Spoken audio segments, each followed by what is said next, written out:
Ahora sí, Bien, comenzamos y contame en primer lugar cómo fue tu experiencia, cómo ingresaste a las fuerzas de defensa y bueno, contame un poco eso de hace tanto tiempo, ¿no?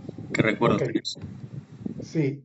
Yo soy militar naval formado en la Heroica Escuela Naval Militar de México y entré a lo que era antes la Guardia Nacional de Panamá en 1975. Estuve en operaciones marinas, que era la Marina Panameña, hasta 1980, cuando me trasladan como oficial de inteligencia, instructor, hasta 1981, que paso a ser miembro de la Escuela Nacional de Capacitación Política y de ahí paso entonces al Estado Mayor. El Estado Mayor paso luego entonces con el que fue el general Noriega, que me trasladan pues a la Comandancia General como jefe del Centro de Operaciones del Comandante, es decir, todo lo que tenía que ver con las actividades administrativas y operativas de lo que fue la Fuerza de Defensa. Y me mantuve hasta 1900, hasta el sí, 1988, 87, cuando fui trasladado a lo que se conoció como la institución que era el punto de enlace entre los Estados Unidos y Panamá con respecto al cumplimiento de los tratados del Canal de Panamá. Como yo soy licenciado en Relaciones Internacionales, la superioridad consideró que era importante que yo pasara a esa institución, pero lamentablemente ya había una situación de conflicto, siendo el general Noriega el comandante de la Fuerza de Defensa, que se establece en 1983 y que él ascienda a general. El trabajo fue un poco complicado porque no había mucho contacto con los Estados Unidos, pero mi misión era mantener dentro de lo posible el intercambio que era necesario para poder llevar a realidad el cumplimiento de los tratados Torrijos-Carta. Hasta el 20 de diciembre de 1989, cuando se da la intervención militar de los Estados Unidos en Panamá, cosa que yo nunca pensé que iba a ocurrir. Quizás fue muy iluso, pero muy apegado al derecho internacional, pensé que los Estados Unidos no iba a invadir. Y resultó en todo lo que ya tú sabes. Ujú. Eh, Siendo prisionero de guerra, porque fui prisionero de guerra, hasta el febrero, cuando ellos determinan que ya las utilidades habían cesado, a los militares que habíamos sido capturados nos llevaron a una cárcel panameña. Acuérdate que el presidente Guillermo Endara, el presidente Arias Calderón y el segundo vicepresidente Billy Ford juraron en una base militar norteamericana en el proceso de confrontación, si así se le puede llamar, y fueron ellos entonces los que tomaron el control del país en 1990. Decime, Estando, Severino, perdóname ujú, que te corte. sí, Eh, es esos 2 días, ¿no? El 20 de diciembre y ¿cuál era tu rol exactamente antes de ser capturado? yo no tenía mando de tropa, yo no tenía mando de tropa, yo estaba en una instancia administrativa, acuerda, en la Dirección Ejecutiva para Asuntos del Tratado de Paz, así que yo no estaba formalmente en el cuartel. Inclusive cuando se dio la situación, aun cuando yo tenía mi oficina en lo que hoy se conoce como Amador, yo fui a buscar algunas cosas y de ahí me retiré. Y el 19 de diciembre a las 11 de la noche, como yo manejaba el centro de operación del comandante, teníamos telégrafo y cuestiones de la prensa. Recibimos la información que de Fuerte Brac había salido varios aviones de paracaidistas. Ahí fue donde me enteré. Notifiqué al personal administrativo que estaba bajo mi mando que evacuaran el edificio, porque enfrente del edificio mío, que era en el área revertida, que ya nosotros habíamos recuperado, estaba un centro de inteligencia del 470 de los Estados Unidos. Entonces, para tratar de preservar la vida de mi personal, dije que se evacuara. Y así fue. Y estando en mi residencia, a las 11 de la noche, ya cuando comencé a escuchar las detonaciones, yo salí con intenciones de llegar al cuartel central, pero fue imposible. Y de ahí entonces me fui a una zona militar conocida como San Miguelito, que estaba bajo el mando del teniente coronel Daniel Delgado, que paz descanse, y ahí recibimos algunas instrucciones, pero era imposible. Era imposible porque la fuerza arrolladora de los Estados Unidos era muy superior, y aunque hubo algunos escarceos, no demoramos mucho, no demoramos mucho, y entonces el Comando Sur, por ejemplo, llamó a la casa de mi madre diciéndole que me entregara. Yo no lo hice así y traté pues de alguna manera preservar la vida de mi personal hasta que tomé la decisión cuando yo vi en las calles vehículos de la Fuerza de Defensa conducidos por civiles, que ya era una necedad seguir o tratar de insistir de enfrentarme con los estadounidenses. Así que yo me presenté al sitio donde estaban llegando los oficiales y me presenté con un oficial superior de la Fuerza de Defensa, le dije que aquí estoy, yo presenté, solicité mi baja y él me dijo que por qué, yo le dije, yo no soy policía, yo soy militar, aunque suene un poco medio soberbio, no, no era así, es que yo soy formado como militar y él me dijo que no lo hiciera. Entonces me dieron instrucciones que me presentara a un cuartel donde se estaba reorganizando lo que era la futura Policía Nacional.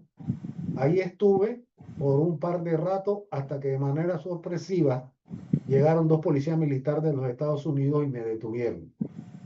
Y de ahí fui trasladado a una base principal, que era la sede del Ejército Sur, y ahí estuve casi un mes como prisionero de guerra de los Estados Unidos.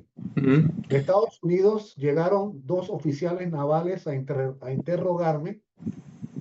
Como yo estaba cerca del general Noriega, pensaban que yo me las sabía todas. Yo le dije lo que tenía que decirle. Primero, en la Convención de Ginebra apliqué nombre, rango y número de placa, hasta ahí. Hasta que comencé a sentir una cierta presión. No tenía ningún tipo de información ni contacto con mi familia. Y dije, bueno, voy a atender las preguntas porque yo no tengo nada que esconder. Y en efecto, así lo hice.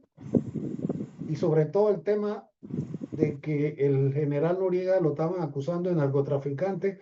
Yo le dije, yo estuve con él varias veces en Colombia y nunca, y no me despegué de él, nunca se reunió con ninguno de los capos de tutti capos de Colombia. Y bueno, el asunto es que después de un mes me trasladaron a lo que se conocía como la cárcel modelo, que era la cárcel panameña ya bajo el nuevo gobierno que había jurado en una base militar. Y llegó el Ministerio Público al día siguiente que estuve en la celda y me informaron pues que sobre mi persona no había ningún tipo de caso. Entonces yo dije, ok, si eso es así, entonces yo me puedo retirar. No, no quisieron. Porque había una cacería de brujas, y mi hermano, que es abogado, se presentó al Ministerio Público y no habiendo ningún tipo de denuncia o acusación, me tuvieron que liberar. Pero fue un poco difícil. Entiendo. Severino, ¿qué recuerdo tenés de los batallones de la dignidad? Ok, los batallones de la dignidad fue una iniciativa que el general Noriega desarrolló como una fuerza integrada por civiles, de tal forma que se constituyeran como un grupo armado para hacerle frente a una invasión.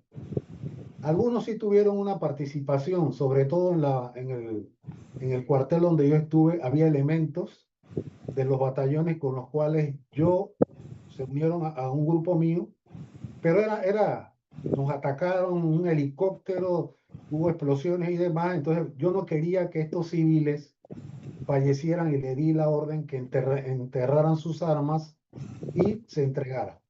Pero los batallones, su intención realmente era humo, porque no tenían formación. Panamá tenía unas fuerzas que apenas estaban en un proceso de desarrollo de un ejército como tal. No era un ejército formal, con una tradición como lo tiene Argentina, Chile, México, etcétera, donde yo estudié. Así que era obvio que los resultados no se iban a dar. Tengo entendido que en Venezuela se está formando igual. Eso va a ser un fracaso. Va a ser un fracaso. Claro, las idiosincrasias de los panameños y venezolanos son diferentes, pero enfrentarse a los Estados Unidos, si uno era militar y nos costó a estos civiles, al escuchar la primera detonación, creo que se van a replegar. Pero Fracaso esa te era la figura. referís, en Venezuela te referís a la conformación de los civiles, ¿no? Exacto, ellos lo han constituido, claro, es un país con más habitantes. Estos batallones de la Guinea nosotros no eran muchos, pero sí recibieron entrenamiento con armas y todo lo demás. Y sí hubo algunos que se fajaron, ¿no? Ujú. Pero naturalmente una golondrina no hace verano. Claro. Así que no fue fácil. Muchos de ellos lo capturaron, fueron detenidos también. Claro, no como prisioneros de guerra porque no eran castrenses, pero después los soltaron. Ujú. Eh, Así que esa es la figura. Severino, ¿qué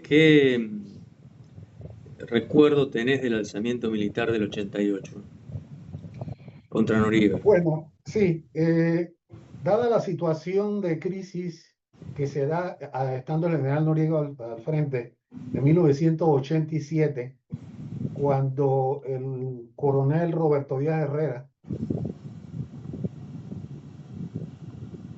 el general Noriega había dado la orden de matar al doctor Espadafora. Ujú. Así que ahí empezó la crisis, surgió lo que se conoció un movimiento popular, la Cruzada Civilista, que provocó, cuya ruido, de alguna manera, llegó a oídos de varios militares que se levantaron. No demoró Severino, mucho. Ajá. perdóname que te corte. ¿Quién era Espadafora? El doctor Espadafora era un médico panameño que había inclusive sido viceministro o ministro de salud en la época del general Omar Torrijos. Era un médico que había participado en Nicaragua, tuvo el Frente Sandinista de Liberación Nacional, tuvo en África. O sea, era un médico progresista y él se rebeló contra el general Noriega, no estaba de acuerdo con el comando del general Noriega y se dice, porque todavía se acusaron a varios militares, pero aparentemente lo que los habían capturado, él venía por carretera en la frontera de Panamá con Costa Rica, lo capturaron y ahí se lo llevaron hasta que apareció la cabeza o decapitado en territorio costarricense y se acusó al general Noriega que había dado la orden. El general Noriega no estaba en Panamá, estaba en Francia y él siempre negó que haya dado la orden de matarlo, porque él sabía que era una imprudencia. Pero bueno, ¿Y cómo terminó el tema del alzamiento? fue un fracaso. Todos los militares que habían participado fueron detenidos. Debo reconocer que fueron maltratados, bueno, hubo de todo, pero no los mataron, como sucedió el 3 de octubre, que fue una situación también lamentable, que yo le manifesté a un superior mío que ese era el principio y el fin de la Fuerza de Defensa. Y dicho y eso, ¿Qué pasó el 3 porque de octubre? el 3 de octubre se dio todo alzamiento, precisamente liderizado por el mayor Moisés Giroli, que había en 1988 fue el líder que detuvo el alzamiento, Ujú. estuvo al frente. Y el 3 de octubre él lideró el golpe contra el general Noriega, que sí lo detuvieron. lo detuvieron al general, pero fue una cuestión momentánea porque de alguna manera, estando el general Noriega detenido, creo que eran compadres, lo convenció y lo liberaron. Y definitivamente todos los militares que estuvieron en ese golpe fueron detenidos por una fuerza de la base de Riguato, los machos de monte como eran conocidas, los detuvieron solo y era obvio que el general Noriega le había advertido a los militares que habían dado el golpe en el 88 que de ocurrir habría consecuencias. Y Es así fue. cierto, perdóname, es cierto que contaron con la promesa de apoyo norteamericano, que después no se cumplió. No te puedo decir si en efecto, porque no hubo nada escrito, pero era la época de la crisis, donde los norteamericanos querían capturar al general Noriega. Y los norteamericanos, hubo un oficial que ya falleció, capitán Licona, que presionó al mayor Moisés Miroldi que denunciara al Comando Sur que tenían retenido al general Noriega. Pero los gringos no reaccionaron. Los Ujú. gringos no reaccionaron. Entonces, el capitán Licona se refugió en lo que era la zona del canal y se fue a los Estados Unidos. Y los demás fueron capturados, retenidos. El mayor Moisés Giroldi, estando detenido, lo ejecutaron. Y otros oficiales fueron ejecutados en una antigua base de Estados Unidos que se llamaba Albrook. Y hoy día, precisamente el 3 de octubre de este año, se conmemoró 30 y pico de años de la masacre de Albrook, como aquí en Panamá se conoce. Los ejecutaron a todos, Ujú. cosa que definitivamente no debió ocurrir porque nosotros no teníamos un código militar. Y a mi impresión fue un error garrafal que le costó a la Fuerza de Defensa lo que posteriormente fue la intervención militar. Intervención militar que no tenía razón de ser. Hoy día los gringos quisieran que Panamá tuviera una fuerza. Hoy día Panamá no tiene ejército y de alguna manera quieren militarizar a la policía, convertirlo en ejército. Eso te indica a ti que están extrañando a los militares en Panamá. Pero bueno, estando privado en Clayton como prisionero de guerra, en un periódico que pude ver, me dieron la baja, 1990. Apelar era innecesario porque no era el momento y como yo había trabajado con General Noriega, estaba estigmatizado, ¿no? Claro. Aun cuando salí sin ningún tipo de denuncia, era innecesario apelar con abogado porque iba a perder tiempo. Y bueno, del 90 fui dado de baja de la Fuerza de Defensa. Sin ninguna